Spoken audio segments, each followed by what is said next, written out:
Melanated Way, TMW Online. I'm Linda. That is my beautiful co-host, Abby. Hello, Abby. Hello, Linda Lou. We're covering The Other Way, Season 7, Episode 2. Hasta la vista, baby. It's not baby. I just threw that part in because it's funny. Because it goes. It goes. I get it. It absolutely goes. Overall thoughts, Abby, of Episode 2? I mean, I'm really enjoying it. Listen, my thought last week was these people are just not good with money. These people are irresponsible with money. But you know what? It makes for good TV. So I'm here for it. Yeah, you know what? I agree. I'm really enjoying so far. I know we're only in episode 2, but they're characters, and each couple has a character that stands out to me that I'm like, okay, I get what's going on. Right. Let's just jump in. Sumit and Jenny. Can I just tell you that they keep saying 15 years they've been together, but why is the stupidity at day 1 still? I don't understand. It's the same issue presented in multiple different ways, and I don't get it. I wonder, has anybody ever looked at my life and been like, why is she doing the same? It just doesn't make any sense. I don't want to cook. The girls are downstairs cooking. You get downstairs and cook with the women. I don't want to cook, but that's what the women do. I don't want to live with your parents. I want to live with my parents. I finally get to live with my parents. You need to go downstairs, and it's the same thing. And the thing is, like, Jenny, you've been living there a long time. It's not been a year. It's not been 2 years. You've been there a long time. I'm trying to understand how none of the culture has seeped into you yet. I just, right. Yes, you want to go against the grain and your own person, and you're an older lady and all of this stuff, but you also knew what you were getting into when you decided to move there. So, like, why are you giving yourself extra stress? Go with the flow. You've been there long enough. You know how it is. I want to know what Jenny does all day, like pre-moving in with Sumit's family. What did she spend her day doing all day long? I could probably tell you. Please enlighten me, because the only people that I have been friends with who moved out of the country, they spend their days exploring, going to the library, learning the language. If they don't have a job, that's how they spend their days. Like, what does she do all day? That's a really good question. It's a really good question. I don't think any of those things are on her list. Oh, what's the question? Answer my question to April. I gotta do these weird fingers to see the question. It says, Jocelyn says, when Jenny says she's retiring, she really means it. Answer my question to April too. What was the question? I mean, but I understand that retired people means that you're not going to work, but that doesn't mean that you stop exploring and learning new things, especially in a place that is as rich with culture as India. Listen, when you retire, you need to continue to keep yourself busy, because when you stay stagnant, you get older. That's just my theory. You got to go and do things, continue learning, do all the things, except now you don't have to work. So I personally don't think that that's what's going on here, but we'll find out. So it's their first full night at the house. The family sadhana is what I'm going to call them now. And Jenny has offered to cook dinner, and you guys, cracked up. I cracked up. I was like, Jenny's going to cook? What is she going to cook?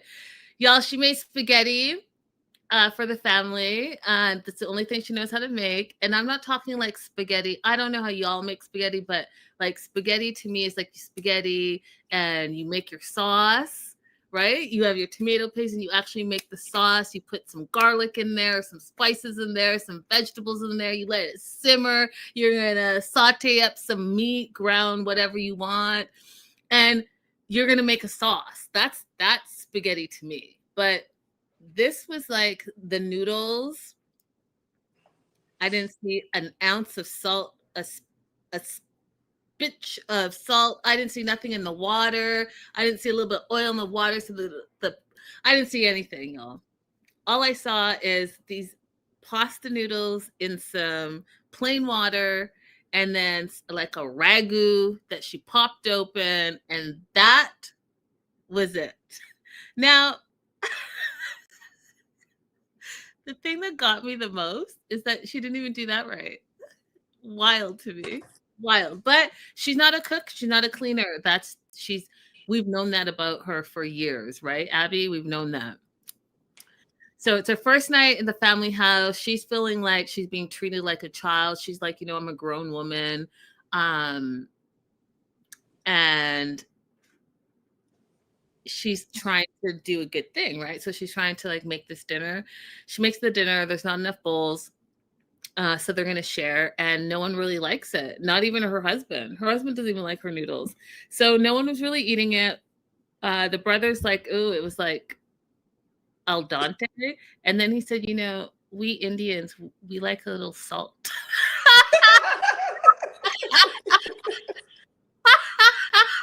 I don't understand, Linda, why she wouldn't just go out somewhere and bring something home. Like, why would she even feed them that? If I didn't feel comfortable feeding my in-laws, I would just run out and pick up a pan of rice and a pan of naan and a pan of like some chana or something, right?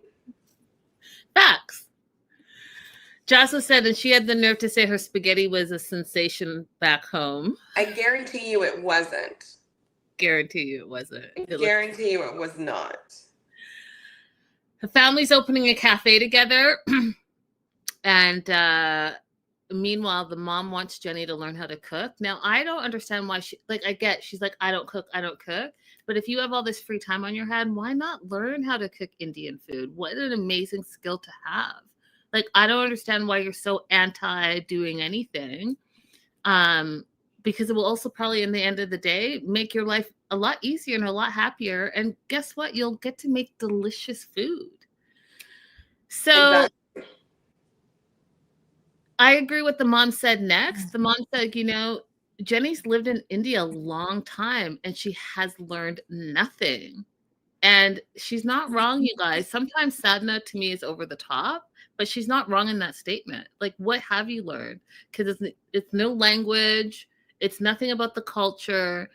Like Abby said, have you explored, or have you gone to museums? Have you gone to gardens? Have you picked up, I don't know, have you done like yoga? Like, what have you done?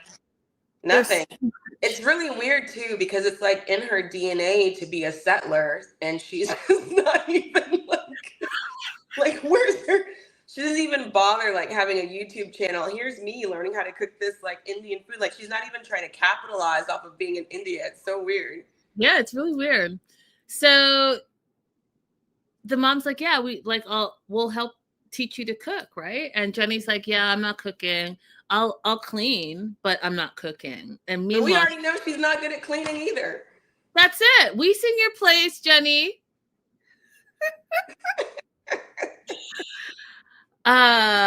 Jenny is chilling. Okay, it's the morning and Jenny's chilling. So to answer the question that we posed, what does Jenny do all day? She literally admits she likes to just chill. She likes to stay in bed late, just hang out. Meanwhile, she's doing that, and the rest of the women are in the kitchen cooking, making breakfast for everyone. And Sumit is like, you need to get up. You need to go downstairs. And she's like, should I just go like this? No, like, put some clothes on and go downstairs. Get yourself together. Brush your hair. Wash your teeth. Wash your face. Do all that. So she goes downstairs, and Sadhna's being Sadhna and tells Jenny, doesn't ask her to make her some chai tea. And Jenny's like, no, coffee. Because she thought, oh, do you want some chai tea? But no, she's like, make me chai tea because you're the daughter-in-law, and that's the hierarchy that I'm living by. And so there was a little tit for tat over there. And she's like, yeah, I'm not doing any of that. And instead, Sumit and Jenny are going to go to the space that Sumit found for their cafe. Now, I have this in my notes, y'all, in all capitals. Who put him in charge? Where, Abby, in the history of us watching Sumit, has he been successful in any business venture that he's done? Never. Never. He's not been successful at being honest with himself or other people. So why would he be allowed to be in charge of this? And I blame his family for allowing him to be in charge of this. I have so many questions. First of all, who put him in charge? Second of all, what experience does he have running a business? I know that he opened a business before and it failed, if you guys remember that. He has limited to no work experience. You never hear of him working. The last time we actually heard of him having a job is when he was catfishing Jenny when they met 15 years ago. Mm-hmm. What has he done? What work does he do? His job was hooking Jenny so they could have her retirement check. Right. So now you're like, okay, yeah, I'm going to be the one that goes and scouts the family business. And everyone, all 7 of y'all are counting on this fool right here. And this is what happens. So they go to look at the space. And the cafe shares this. First of all, the cafe shares the space with 5 other cafes, you guys. And I don't know if you've ever been an entrepreneur, but those cafes, 5 of them are already established. So people have their favorites. They already know that where they're going to go to. So being the new kid on the block could be a good thing, but it could also be a hard thing, right? Because you already have 5 established competition and you're new and you've never done this. So like, it could be detrimental. It could be hard for you. So that's the first thing. Second thing, it's small. It's so small, you guys. Jenny asked, like, how are we going to have a full kitchen and 6 people in this space? Like, and what are you guys going to sell? He's like, they're going to sell coffee, chai, finger food, burgers, fries, and sandwiches. And again, in capitals, because I'm confused, with no running water. How are you steaming your cafe lattes and making chai tea with no running water? How are you maintaining the hygiene of the place with no running water? Explain that to me. You're going to bring water in and then it's going to sit there all stale all day? And then you're going to scoop it in a cup? What? Okay. Yeah, this logistically just doesn't make any sense to me. And to me. Maybe we're wrong, Linda. Maybe we're being short-sighted. Maybe someone needs to explain it to me because I'm just, how do you have any type of kitchen anywhere with no running water? I don't understand it. So Sumit is worried that his family's going to be disappointed. You know, the dad's retired. The brother, who has a small child and a wife, quit his job. Again, my note says, what? First of all, why would you quit your job before this is up and running? Yeah. See, and that's his fault. That's his fault. He shouldn't have done that like that. Especially not depending on your brother. Right. And also, so your whole family, all 6 of you, besides Sumi and Jenny, none of you went to look at the space that you're banking your future on this. None of y'all went to look at the space, given the fact that in his own words, he's always been the black sheep of the family. He's always disappointed you. Why do you think this is going to be different? There's no reason to think it's going to be different because they just moved in with your family because they exhausted their own finances. So there's nothing.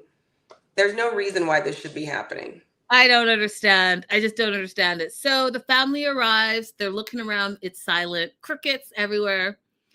The brother says, working here is not going to be possible. It's too tiny. It's too clumsy. Chefs need spaces. And there's nothing here. What have y'all done? He's like, I don't understand why Sumit's like, I've put so much money into this. Why would you be short of money when nothing's been done here? There are no basic things here, he says.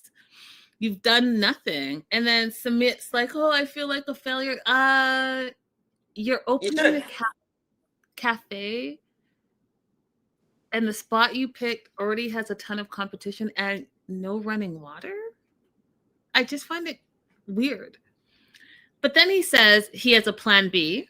There's another shop down the street, but they will lose all their investment in this space. But the other space is bigger. It does have running water. What were your thoughts on that? Should they have stayed or should they have gone to the new space? The brother needs to go back to his job and tell them he made a mistake and see if they will hire him back. That's what I think that they should do.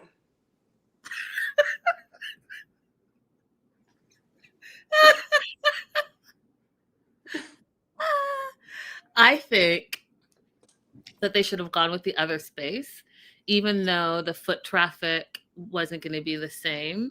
I think that to have the family cafe, it's imperative to have running water and to have enough space. And I think that if they brought something unique to the table, like Jenny was saying, if this is true, that a lot of places there don't have the big, cafe, coffee machines. That's what they could lead with, right? And maybe go around the town with little samples and send people over. But I just don't see the space that they chose just because they sank a little bit of money in that's going to make sense to anyone. And I also think you have to have a better plan. Someone has to be leading the ship, and it can't be Sumit. No. The brother, I think, who said the brother had a government job or counting, he had a good job. Use those skills, because the brother actually seems to me like he has good critical thinking. And I'm not sure if Sumit has that same critical thinking. So again, I'm not sure why everyone's let Sumit take the lead. I don't get it. I mean, the only reason why they would say that is just because he's a man, so he gets unlimited chances to prove his leadership skills. Just deferring to manhood, but it's time to cut it off. The dad's a man, the brother's a man. I just feel like the logic is just a little bit more on their end, but I could be wrong. Moving on to Chloe and Johnny. We meet Johnny, who's 32, from Aruba. Pirate ship. Works on a pirate ship. It's really just a booze cruise. He's the first mate, MC, acrobat, and he loves his job. And he loves it because he gets a lot of attention. He gets to party all day, and he gets to, jump around and land in water. He does admit that the job is a lot of temptation for him because really it's just a bunch of Americans getting drunk and partying on a boat. So it makes it difficult for him because now he has a girlfriend, Chloe, and, he can't be tempted as much because he's supposed to be in a monogamous, exclusive relationship. But he also does feel like life is about enjoying it, and he likes to enjoy his life, and he loves Aruba, and he's never going to leave Aruba. And here's the thing that was interesting to me, Abby, was the fact that when asked what he loves about Chloe, he said he loves that she's athletic, that she has blue eyes and blonde hair, that she's 5 feet with a great body. Absolutely nothing about her personality. So here's my question for Jonathan. He gives us a very nice and detailed look into his life and his thought process. And he understands that the field that he works in requires him to be a bit flirtatious because he's working for tips, right? But he also says that he wants something long-term, and he doesn't want Chloe to come down and think it's going to be party. So he's not recognizing the conflict between, one, the work that he does and the life that he says that he wants, and two, the work that he does and his ability to remain monogamous. Those things, exactly. And the fact that when you're talking about the love of your life, You don't mention anything about her personality, how she makes you feel. It's just it's Nothing. making me have a hard time believing that yes, you're saying you want all of these things, you want to settle down and you're tired of partying, you've been there, done that, but you're still partying and you're not showing us like, oh no, I want to move past this. Like what's your 5-year plan? What's the plan? Mm-hmm. But he does say that Chloe's coming back in a week and oh no, excuse me. He's explaining how they met on this booze cruise and he thought it was just going to be a fling, but she's like, I'd love to see you again. And she came back in a week and then she kept coming back. And that's how they fell in love. He loves being around her, he said, and he fell in love with her. And they were doing long distance for a little bit. But again, like I said, he said, I'm never, ever leaving Aruba. So she decided that she's going to move from Boston. Hey, Michelle. Hey, Busola. Oh, I haven't seen you in a while. Welcome back. Then he's talking to his friend Kanar, and he's explaining how he also does feel that Chloe's really a jealous person. She calls all the time. She texts all the time. She's looking at his cameras all the time. And he's trying to explain to her that, quote, he's not chasing the women on the boat. They're chasing him. And I'm like, okay. Again, Can we have a time out to talk about the cameras? Sure. I went back to try and get an explanation of what these cameras are. Is she literally looking at cameras in his home? Yeah, like Ring cameras. So you have a Ring camera and then you can see everything on your phone, what's going on. So he's saying he's dialed into his home cameras. Yeah. It's an app. I'm sorry, girl. You need more of a life than that. You can't spend your life and time watching somebody else's Ring camera. I agree. But I also think too, you guys, when someone cheats on you, you either have forgiven them and you've let it go and you both move on, or you've forgiven them, which you really haven't forgiven them, and now it's made you someone who you're not, and someone who you're not is extra jealous, extra insecure, and that makes you that person, right? Where you're like, show me your text, let me see your phone, let me be on your Ring camera, right? You don't trust each other. No. And that's going to be a hard relationship to maintain because there's no trust there. So if someone cheats on you, like for me, I've always told you guys that if someone cheats on me, it's over. Because I know that I would never really, really, truly forgive you. Right. But there are some people that have infidelity in their relationships and truly can get past it. I'm not one of those people. Are you, Abby? I think I could. But I think this is one of those signs that you should just go ahead and end the relationship. If you find yourself dialing into somebody else's Ring camera because you're questioning what they're doing, I think this is a sign you need to just go ahead and end the relationship. And it's not about whether you find something on the camera or not, but feeling like that's what you have to do, just go ahead and be single. I mean, we're saying the same thing for sure. Yeah. So Johnny is continuing to complain to his friend.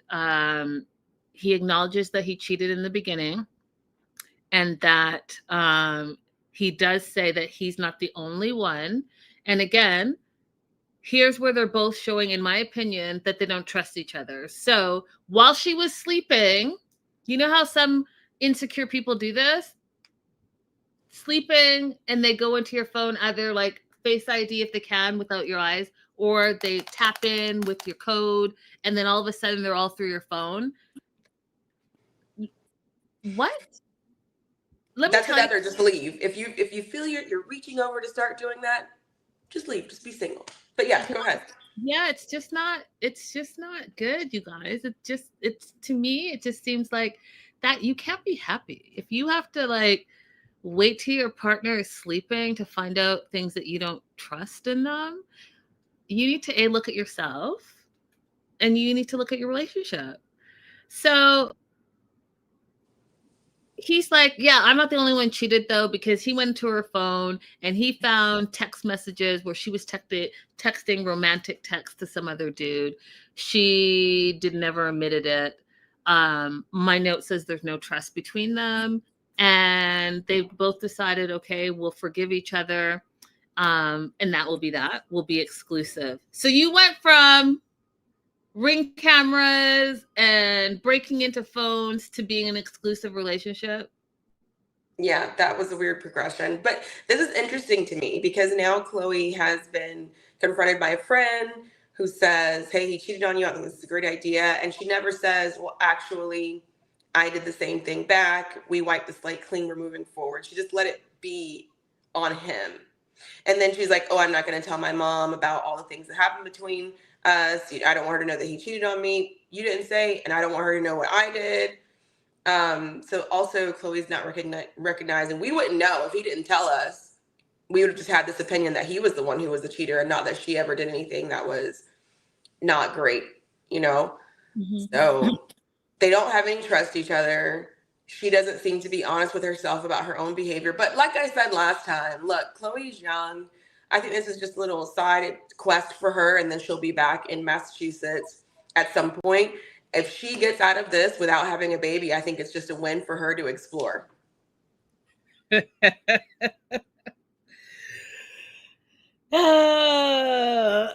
Johnny goes on to say that he's ready to settle down and start a family, and he's curious to know if she is, because he doesn't think that she's mature enough.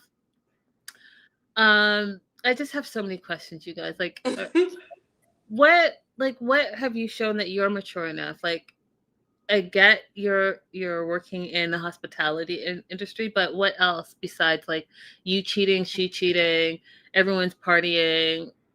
I mean, I don't know. So it's moving day. It's early in the morning. Chloe wakes up. Her mom's up. They're having their final little goodbye, but it won't be for long because the mom's going to come next week to visit her to make sure everything is copacetic. And this is where, like Abby said, the mom doesn't really know anything about Johnny, doesn't know about the history, doesn't know anything about the relationship. So all of that is because, Chloe probably knows that her mom was like, yeah, you're not going. You're not moving down there. So she doesn't want her mom to think bad of her boyfriend. And she's also feeling uneasy because she's assuring her mom that she knows what she's doing. But you guys, she's 23. Moving to a new country. She doesn't know what she's doing. She's taking a leap of faith. And I think that that's okay. I think that that's okay to go and explore. I've done it a bunch of times. I did it when I was young. I've lived a lot of places, or at least visited for long extended times. And that's okay to do. Because guess what? She's going to go. She's going to party, Jonathan. And you guys are going to fight, and you guys are going to make up, and it's going to be like a beautiful back and forth. But in all of that, because she's young, she's going to want to also explore and do things. She's not going to just want to sit around the house. And then she's going to find out who she is as a young lady. And maybe she's ready to settle down, and maybe she's not. Mm-hmm. Yeah. What is it called? That, like, it's really common in Australia when they graduate from university or before they go to university, they spend like a year traveling. Yeah, that gap year. Gap year. This is like Chloe's gap year. Yep. 100%.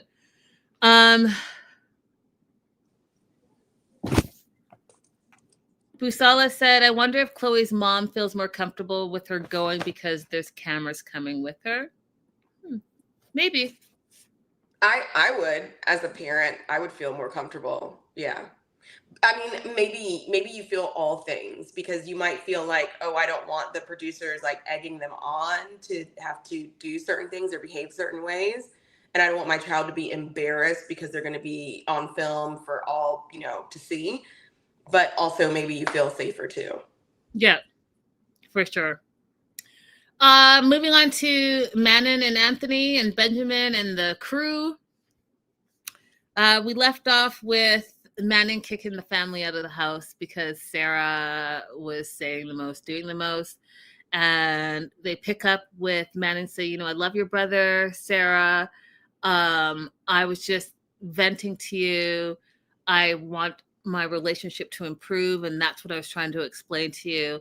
I personally think it was a really trash thing that Sarah did to share that information that she shared in confidence for the whole family. I just think it was trash. And even the father, because Sarah was still the father's like, enough. I am the father here, enough. Did you hear him say that, Abby? Yeah. They all agreed. I agree.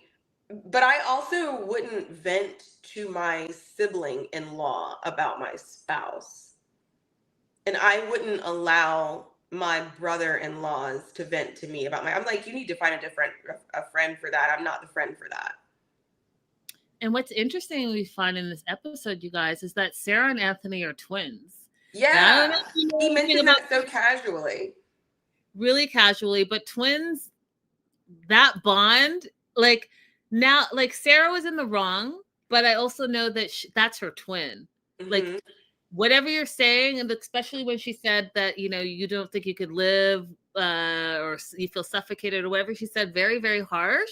That twin took it personally because your twin is like who you and your twin are like this. So it gave me a little bit more context, right? Like siblings are siblings, but twins. Mm-hmm. So Manon starts crying. And she's like, it's not cool what she said. The mom comes in and the brother comes in and they're all like, you know, we're going to leave because tensions are high. And Manon starts trying to explain to the mom again. And the mom's like, we're just going to leave it. We're going to let things settle. And then, you know, we can circle back to this. But for now, you know, goodbye.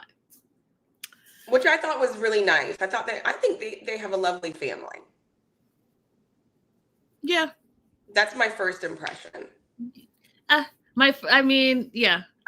The mom graded me at first episode with her comment about speaking French. So his first word's going to be, yeah, I didn't really like that, but overall, I mean, I'm going to remain on the fence actually, because I guess I'm a little bit more forgiving of mom quips, because I remember when I put Taylor in Catholic school, and it was not because I care about religion. It was because they had like a really good price for an all-day program as opposed to a daycare. And my mom was like, so you're not going to be, you know, Baptist anymore? Like, I was like, so mom quips. Yeah, I feel like that's totally different, but I get what you're saying. I'm going to sit with it. Her first impression to me was not the greatest, so I'm going to stay on the fence until you get another.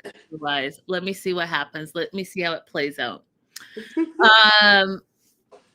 So Manon's feeling really betrayed, and she feels like she confided in Sarah, and she tried to use it against her. And they're going to move. So they're moving. They keep telling him, and they're moving to save their marriage. And the more they say that, the more I was thinking about, how is this move going to save their marriage, Abby? And live chat, if you guys have any ideas, weigh in. I'm trying to, because I was thinking originally that she's going and she's going to like be the stay-at-home mom and bond with her child. And that's what their biggest problem was, and he was feeling a certain way, but now he's going to be the breadwinner. But I'm still not very clear on so you're moving, but your problems are moving with you. So how is this move going to save their marriage?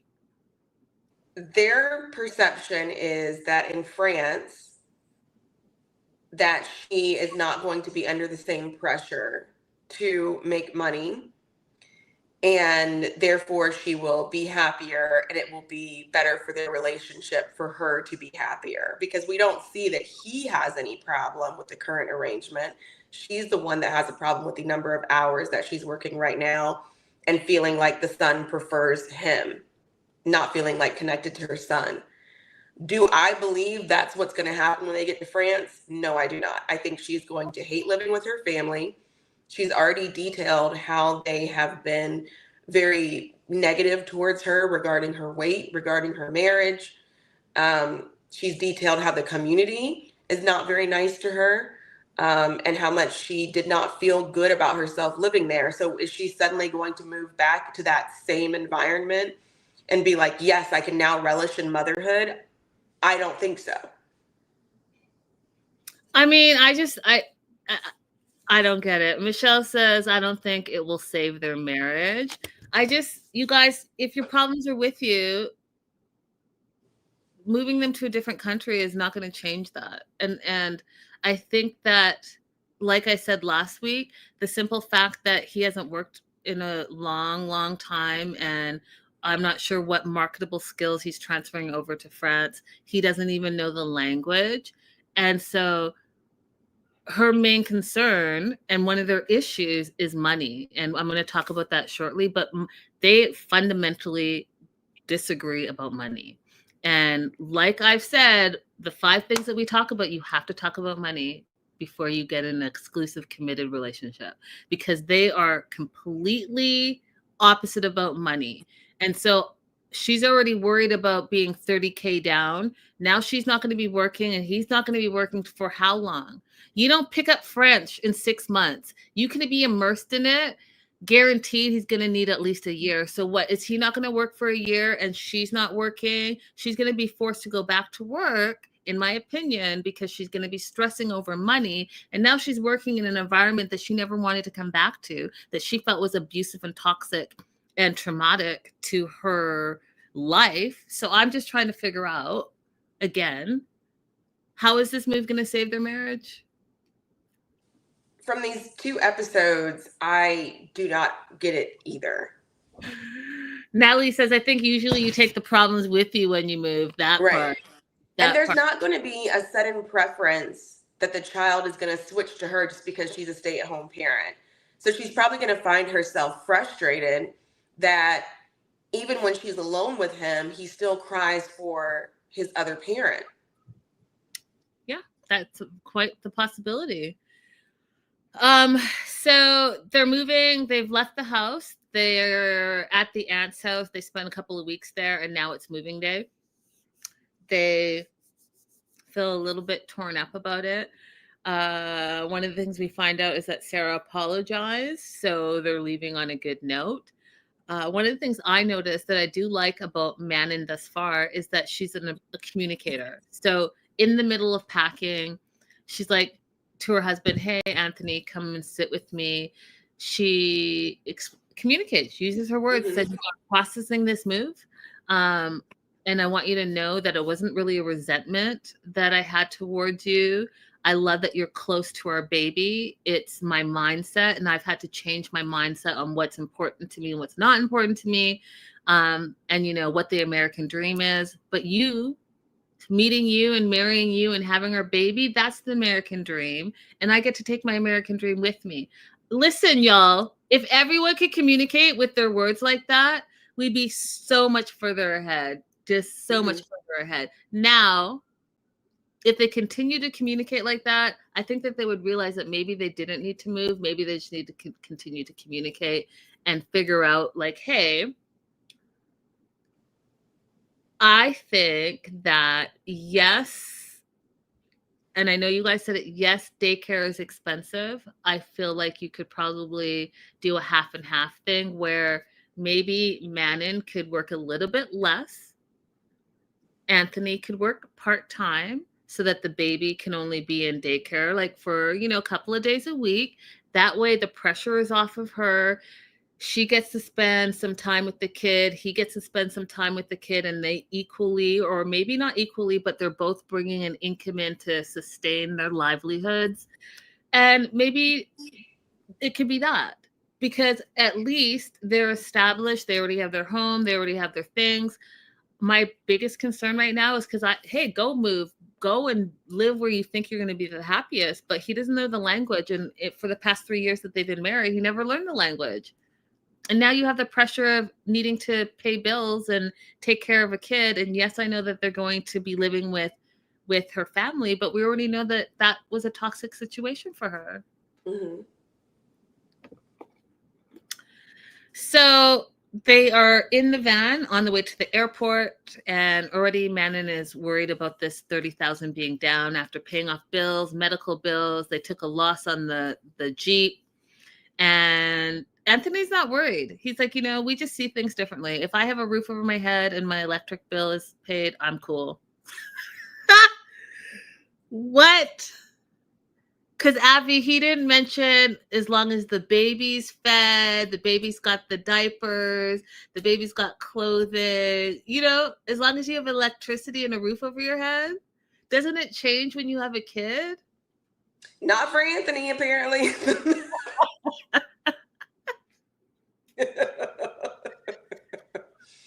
Not for him. Anthony said life finds a way.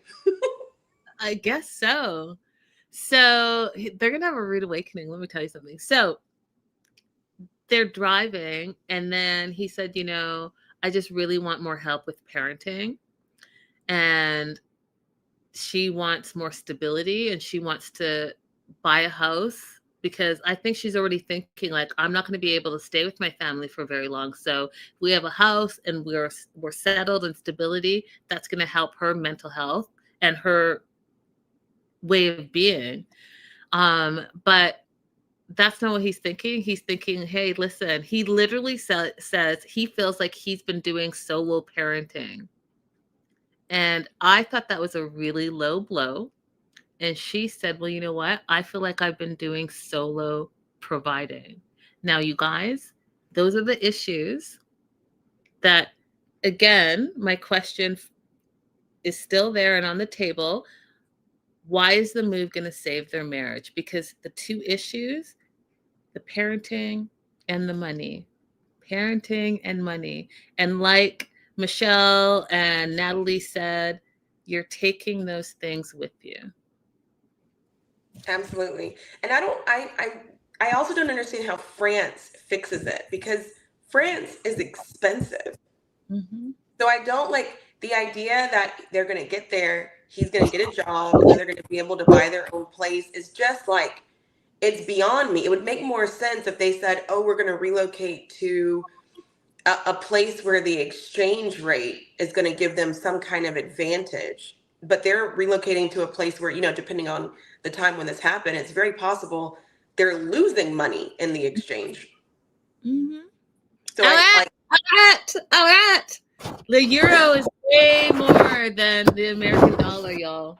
Yeah, I don't get it. And I'm just thinking about, like, I've talked to you guys about that guy that I dated in Mexico. He was French Algerian. And I asked him about moving back to France. And he was like, I would never move back to France. Never. He was like, number one, I don't get treated well because I'm Algerian. And number two, he was like, the house I have here in Mexico, I could never afford in France. Mm-hmm. So he was quite content to just visit his family every so often and live there. It did help that he got paid in euro, but like, he was like, move to France. So I don't get I don't get the financial part of this plan at all. Yeah, me neither. But listen, making for good TV, so let's find out. Madeline and Luke. Listen, Madeline, this episode really just proud of you, girl. Proud of you. Okay, so Luke's moving in a week. And as soon as he gets to Columbia, 2 weeks later, they're getting married. Madeline is apartment hunting. And I was like, girl. Absolutely. Your apartment. Buying an apartment with her own money as an investment to herself. Let me repeat what I just said. Buying the apartment with her own money as an investment to herself. Now, her friend thinks that the man should buy the apartment, and she's like, I would never, ciao. But Madeline says no. She thinks that Luke is a terrible business person, invested in these glasses, invested in jewelry, and the only income is their company Made Beauty, which is the salon, which was her idea. Yes, Luke helped fund it, But for the last year, she's been running it, and she's been running it in the sense that there is now a profit, which, y'all, 1 year in business and already making a profit is a big deal. It's a big deal. And so she's like, I love Luke, but I'm not going to let him bring me down. So she wants to buy this apartment, basically turn it into an Airbnb and have some more residual income coming in, so that she's having multiple streams of income coming in for herself. And so I'm addicted to this YouTube judge show, Judge Fletcher. Do you guys know who he is? The guy with the bow tie? I haven't seen that. I'm addicted. I watch it like too much. Anyways, what he always says to young girls who have come to his courthouse, who are getting in trouble or they're having some type of DV situation, he says the same thing to them all the time. He says, make your own money. Don't rely on a man, because guess what? A lot of those relationships, and he gives like the numbers, the statistics for marriage, they fail. And then the woman is stuck out of luck. That's what he does. He gets really angry and passionate, out of luck. And there's no one there for you. Make your own money. He does this whole thing, and I love it, because at the end of the day, you know, this is boss babe energy, and I'm about it. I think that her being 20 and already thinking this way, she's going to go far in life, in my opinion. Yes, she's coming off. I mean, last episode, she came off like, oh, I'm just beautiful and pageants. But she's like, no, I'm pageanting it. I'm beautiful and I'm smart. And I'm thinking about the future. Absolutely. I was worried about her the very first time that we met her because of the age difference. But she is really, I think she's taking all the right steps to protect herself. Yep. So the other thing we hear is her backstory. You know, her mom was a 16-year-old single mom and tried her best to raise her kids, but she really feels like she raised herself. And so at the age of 12, she ran away. She lived with like some family for a little bit. She even was homeless for a little bit. And then she got a job as a party promoter. She made a lot of money, she said. And now the salon is also taking off. So she feels like she's a survivor. And you know what? You are. You are. Mm-hmm. Her friend doesn't like Luke and says, I feel like Madeline is wasting her beauty, her youth, and her intelligence on him. And I just cracked up. I was like, that is harsh. But potentially not wrong. You're right. So a few months ago, she found out, the friend found out through Madeline that Luke was speaking to another Colombian girl, which I am not surprised by that. And he gave her his number and said, lock my number in like I'm your hubby. And here's the part that, again, red flags. He says he only did it because Madeline, didn't give him sufficient attention, not enough attention. So you're cheating because you didn't get enough attention. You're cheating and now blaming her that you cheated. You're blaming her that you cheated because it's her fault that she wasn't giving you enough attention. And listen, men do this when you have something going on for yourself and they're jealous. She's got her business that's going well for herself. She's competing in pageants. I think she said she got first runner up in the last one that she did. She's got things going for herself. And he is upset that he doesn't get to be the focus and center of her life. I think men also do it when they have low self-esteem. I think that they do it when some part of them feels like the woman is too good for them. I think they do it when they think the woman is smarter than them and they feel like, I need to bring her down a notch because I need her to think that I am the center of her universe. And I also need her to prop me up because, again, those insecurities that maybe you're not the best type of man. I need her to prop me up every day to make me feel good about myself because no one else is doing that for me. And it's manipulation at the very least, you guys. It's manipulation. I want you to think about it. For him to say, you weren't giving me enough attention, so I then had to go elsewhere for the attention. What does that say about that man? And you know when this also happens, Abby? Sometimes when a woman has their first child and her attention is on the baby and is not as much on the husband, and they go buck wild and then they cheat and they're like, well, you weren't giving me enough attention. And they actually are jealous of their own child. Jealous of their own child, yeah. So what we've seen so far, he appears to just be a liability for Madeline. But she's young, you know, and she doesn't appear to have like the guidance of older women who can help her with this. So hopefully she just continues to do well in her businesses and works Luke out of her system. If she gets out of this without a baby, it's a win.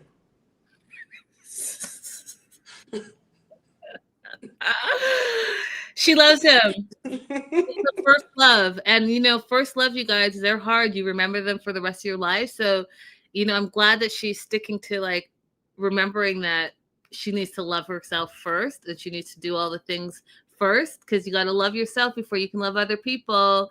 And so she is putting aside all the stuff that Luke has done and his lack of successes in business because she loves him. So we'll see what happens. Meanwhile, stateside, Luke is moving in a few days. He really is scared to leave the US, he says, but he's going to do it because he loves Madeline. And in the meantime, his friends are throwing him a going away party.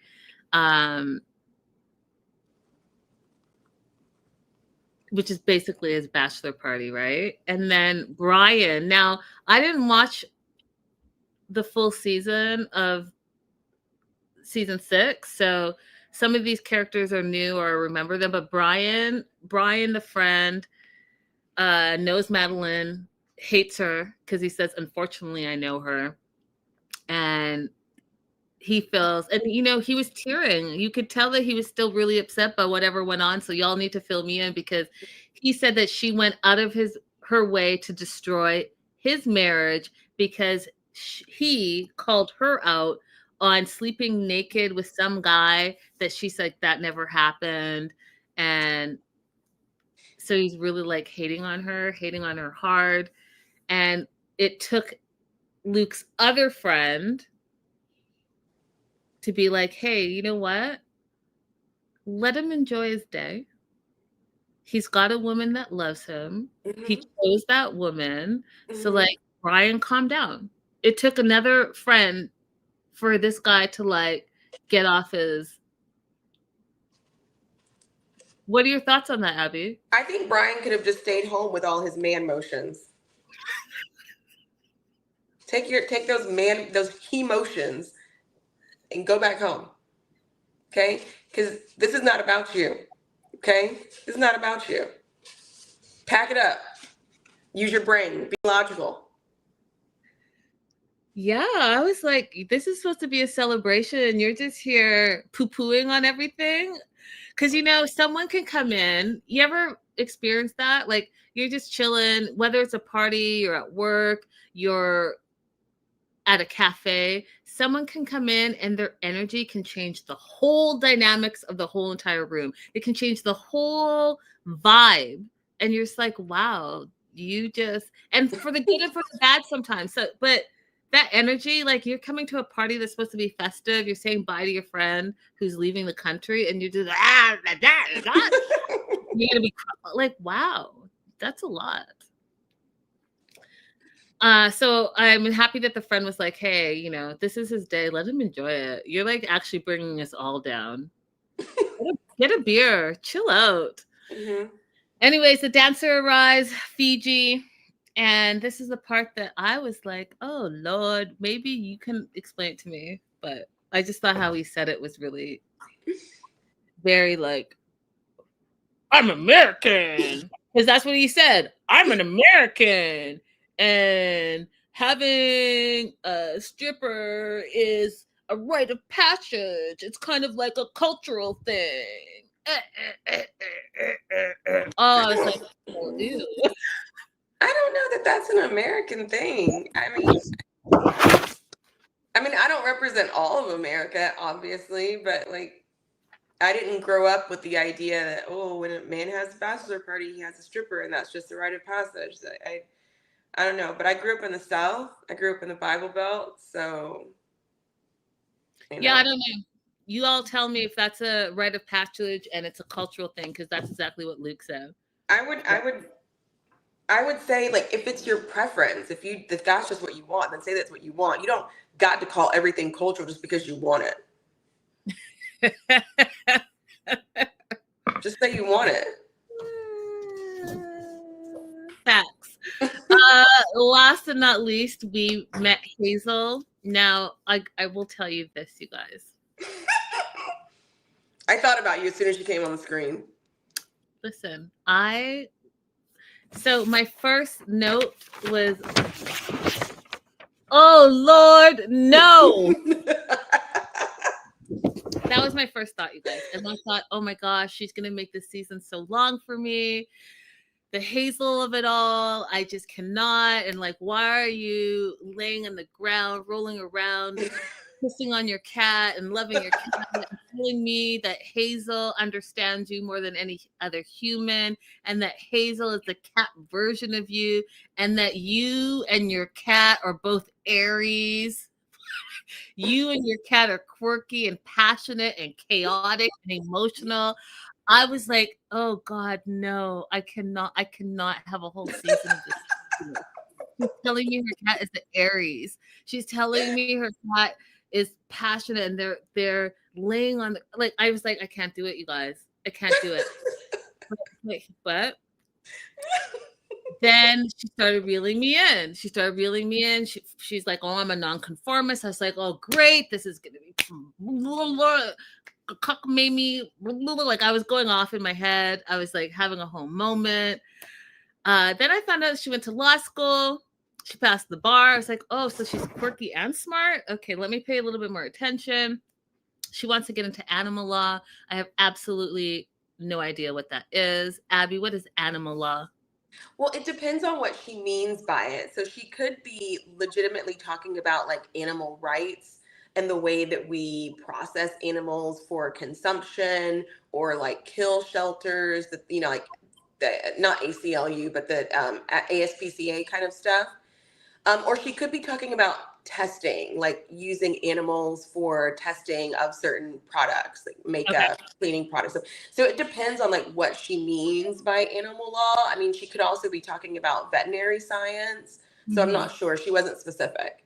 Okay. So she's a vegan. She's been a vegan for 7 years, which is right up that whole, you know, animal law, protecting animals, all of that stuff that Abby just said. She goes on to say that humans don't really get her. And then I had a moment, even before I started to find out more about her history. I was like, oh, she's got some trauma, and animals are her way of coping. Let me calm down. Just because it's a cat and I personally cannot, let me be a little bit more open-minded, because now I think that there's something behind all of this, if that makes sense. It does. Great. Good. We meet Matthew from England, self-proclaimed nerd. He loves eccentric women, he says, and he gives this analogy about spaghetti and sauce and throwing a little chili in there. The chili is the woman, and he loves the chili. Then, you know, I was like, oh Lord. They met on a vegan dating app. Didn't know that was a thing. Had no clue. But I'm glad that they can sequester themselves. The way she made it sound, though, sounded terrible because she's like, I'm so glad he works in finance because the rest of them are like either hippies or jobless. That's so funny to me. She said it. She said it. It was funny when she said it, and it's still funny now. Yep, she said it. So he works in finance, and she was at Oxford on an exchange for school. She only had a couple of weeks left. She met him on the app. She asked him out, and he was, a little bit taken aback because she took the reins there, but he accepted. He was super nervous. He made index cards for questions on the first date, which I just thought was adorable. And they hit it off. And a year and a half, they've been doing long distance, back and forth, back and forth. And on her last trip there, he proposed. So she's moving to the UK in 2 weeks. They're going to live with his parents till they find a place of their own. And she has to leave Hazel, her cat, behind, has to rehome the cat because his parents already have animals and her cat does not get along with other animals. So the cat will not be going with her for now. And then when they have their own place, I'm sure she's going to bring Hazel over. Kind of just like how Jasmine left her kids and they just bring them over when she gets settled. Same thing with Larissa. You leave your kid, get settled, and then you bring them over. So my question is, I was hoping Crystal would be here today, actually. Is it also common in the UK for adult children to stay home? Is it common? I think it is. Okay. I just didn't know if that was common because my question was going to be like, why can't he get an apartment for you guys now? I mean, if he's in finance, he probably has the money. Yeah. But listen, living in England is expensive. Maybe they want to buy a place and not rent a place. Maybe they want to save their money and buy a place. Which would make sense. Also, I went on the longest research spiel I've done for the show for a while because she talked about converting her law license so she would be able to practice in England. And I was like, oh, what would that take? What would that require? And I learned so much.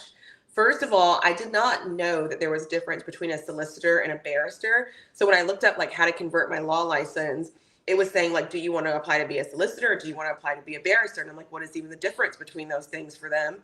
So it sounds like when I read it, it sounds like a solicitor would be like what we call in-house counsel, that they don't practice in courts. They only do things for a client, prepare memos and stuff like that for clients directly. And then the barristers look like they're the litigators. They're the people who actually go and represent you in court. That's exactly what it is. Yeah, because we don't have that distinction. We do have in smaller counties, you'll find a solicitor general that handles traffic complaints or misdemeanors, but they're still in court. It's not a separation between who's a litigator and who's not litigator based on any particular title. So that was interesting. And then it also looked like the process to switch your license was very much dependent on your prior experience. So there's some tests you have to take, but you also need to have some experience that they can convert for them. So I wonder what kind of work she was doing before she went to law school and what kind of clerkship she had that they'll be able to count as her experience. I really hope that they give us more detail on what this conversion process is like for her. I think that's interesting. 100%. 100%. Canadian legal system is it's based off the British legal system as well. So a lot of those things are the same. But we know that it's going to take her some time. She said she can't practice law till she gets licensed there. And she feels like she's giving up a lot. She's giving up her friends and her family and her cat. And she's moving across the country, but she believes in love and she wants to make sure that she takes this risk because she loves Matthew and she doesn't want to have any regrets. And so she goes over to her friend's house. They're having a bracelet party. They call themselves the Wives Club because a lot of them got engaged at the same time. They love knitting and crochet and tea and opera lessons. And then this is where we find out more about Greta. Oh, and I didn't say, so Greta, 27, Norman, Oklahoma. Her mom passed away when she was 5 years old. And then after a little bit, her dad got remarried, and there was conflict between the two families, and especially her stepmom, who didn't really interact with her, didn't really accept her, didn't really want her to be there. That's the feeling she gave this child, which I think is terrible. So she has trauma from that. So she has taken on the belief that she doesn't interact with families well, which I don't believe is true. I just think that you were in a family that had an adult that wasn't acting like a proper adult, because sometimes that happens when you try to blend families and one of the step parents is like, I have my kids, or maybe no kids, but those kids are not my kids, and they don't treat all the kids in the house the same. They treat their kids a specific way. And for some reason, there's like jealousy or animosity towards the kids that are not theirs. And it can make it a really terrible time. But, you're the adult. I need you to do better and be better. Yeah. I also, when I see that happen, I blame the bio parent, because you shouldn't be allowing anyone to treat your child that way. That's right. That's right. And no relationship, I think, is worth your child's mental health. Absolutely not. Stability. I just don't think that that. And this is like, if you're going to be a step parent, it's going to sound a little harsh, but if you're going to be a step parent, this is more of an ideal situation, because you don't have to worry about like working things out with a baby mom or an ex-wife. Like, you get to just be fresh with the kid. So like, this is more of an ideal situation as a step parent than, it sounds harsh. I'm just saying.